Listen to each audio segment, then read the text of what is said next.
What's going on, guys? Welcome back to my channel and another episode of Weekend Watch, where I break down the top 5 movies at the weekend box office, and I also let you know what is coming to streaming services. So unfortunately, Indiana Jones and the Dial of Destiny, this epic franchise, is unfortunately coming to a close with an epic whimper, because in its opening weekend, Indiana Jones only brought in $60 million. This is extremely disappointing. And as we all know, there's always factors. There's always a reason why. So let's go over these. These are my personal opinion, and you guys may not agree with me. So if you don't, comment down below and let me know your thoughts and opinions as to why this movie did not perform as well as it should have.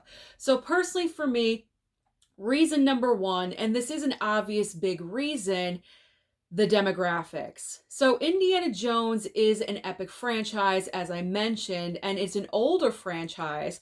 It started in the early 80s, and this franchise is more geared towards an older demographic. The younger demographic, this is the generation that is more geared towards going to the movies more often, and more so to go on an opening weekend to go and see something. And the younger generation may not be familiar with who Indiana Jones is. They certainly don't have the nostalgia or any of the classic memories that the older generation has. So the younger generation, or the younger demographic, is not rushing to go and see this movie, or maybe they're not interested at all whatsoever, and they're going to go and choose to see Spider-Man Across the Spider-Verse or even Elemental instead. And then on the other side of the coin, you have the older demographic that does have the memories of this franchise. They do have the nostalgia, and I am including myself. I'm in the older demographic. Being 42 years old, I grew up with this franchise, and I have amazing memories of all of these movies.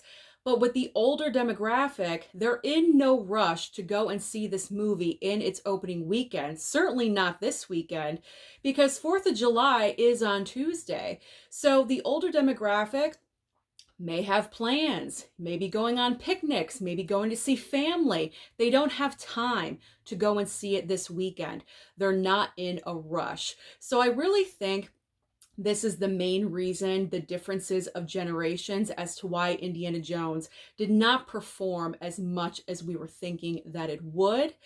Who knows? It does have another weekend before Mission Impossible, so possibly it could maintain and make the same amount of money in another weekend. It's going to be very telling. But if this movie has a big drop off in weekend number 2, not a good sign. Not a good sign whatsoever. So fingers crossed, some people will start rolling in the next couple of days, going into the second weekend.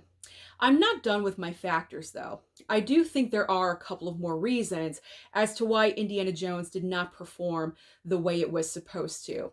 Another factor is the leading lady casting choice. Now, in the past, Indiana Jones hasn't had A-list stars, but they had great name leading ladies. And Phoebe Waller-Bridge is the leading lady in the 5th installment. I don't believe she was the right casting choice. She's not really a well-known actress. Either you know who she is or you don't. Either you like her or you don't. She's certainly not A-list.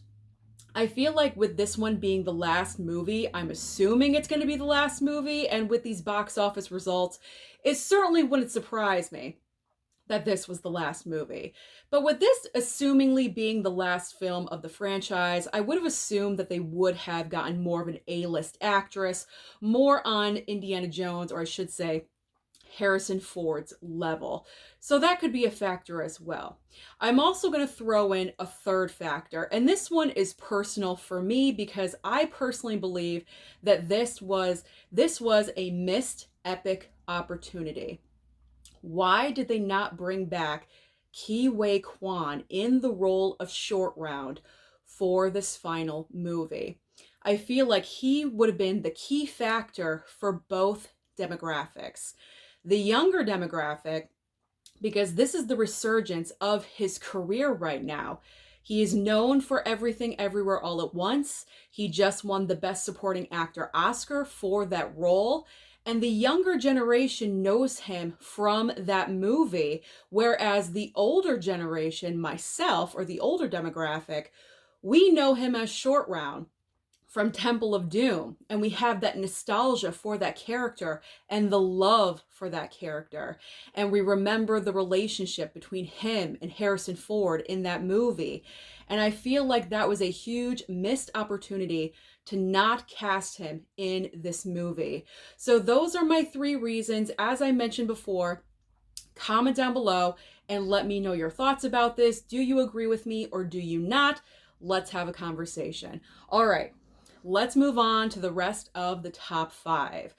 In second and third place. Second place, we are going with Spider-Man Across the Spider-Verse, still holding up with 11.5 million. And in third place is Elemental with 11.3 million. Extremely close between those 2 spots. In fourth and fifth place, Jennifer Lawrence is still holding strong with No Hard Feelings, 7.5 million.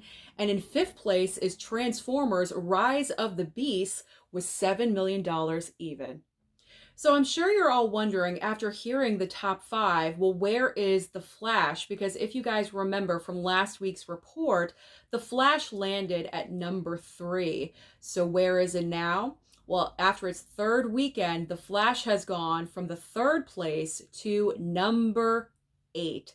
Extremely embarrassing. So let's move on to what is new at the box office this coming weekend to give Indiana Jones a little bit of competition. We have 3 brand new entries coming up, starting off with Joyride. This is a comedy. It looks extremely funny. I've seen positive reviews, and I may go and see this film on Friday. We also have Insidious: The Red Door. If you're in the mood for a new horror film, this is the 5th and supposedly final installment of this franchise. And we also have a smaller film called Sound of Freedom. But if none of these options sound good to you, you're not interested in Indiana Jones, you're done with everything at the box office, maybe you just want to stay home in your air conditioning, understandable. There's always options on streaming for you, and there's a lot over on Netflix. So starting off with 65 with Adam Driver, that dinosaur movie is finally coming over this weekend. And also The Outlaws. This is apparently a new comedy movie with Nina Dobrev and also Pierce Brosnan. We also have The Tutor, as well as Wham! I guess this is a documentary about the band. And finally, we have The Lincoln Lawyer Season 2, Part 1. So a lot of things happening over on Netflix this weekend. Over on Max, we have Shaun White, The Last Run. Hulu is debuting The Quiet Girl and Night Train. Amazon Prime is dropping The Horror of Dolores Roach, Season 1. And finally, over on Peacock, it's all about Kevin Hart, because Kevin Hart has 2 things premiering on Peacock. So we have Heart to Heart Season 3 and also Kevin Hart Reality Check. So that is the wrap up of everything happening at the box office and also on streaming. So comment down below and let me know your thoughts about everything that I mentioned. Do you agree with me about Indiana Jones? Don't forget to like and subscribe before you leave, and I'll see you next time.